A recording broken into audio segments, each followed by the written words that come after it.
বিশ্বের অন্যতম মর্যাদাপূর্ণ ও জমজমাট সুন্দরী প্রতিযোগিতা মিস ইউনিভার্সের ৭৪তম আসরের মঞ্চে বাংলাদেশের পতাকা হাতে সগৌরবে দাঁড়িয়েছেন মডেল ও অভিনেত্রী তানজিয়া জামান মিথিলা।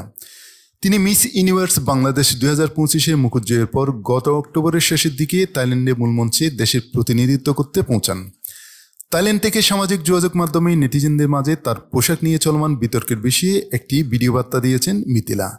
সেখানেই দেশের মানুষের প্রতি তীব্র ক্ষোভ ও হতাশা প্রকাশ করে তিনি তুলে ধরেছেন প্রতিযোগিতার কঠিন বাস্তবতা।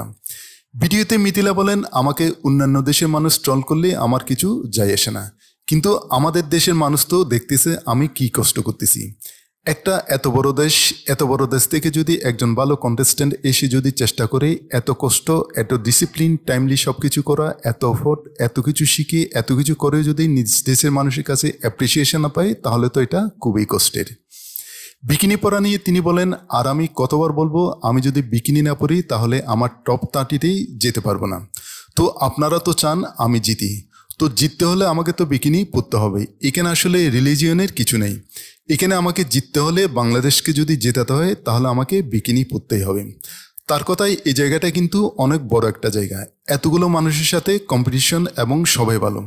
এখানে কেউ খারাপ না, সবাই ভালো। তো এদের সাথে কম্পিট করতে হলে আমাকে কিন্তু অনেক ভালো করতে হবে, আর আমার দেশের মানুষকেও অনেক আগাই আসতে হবে।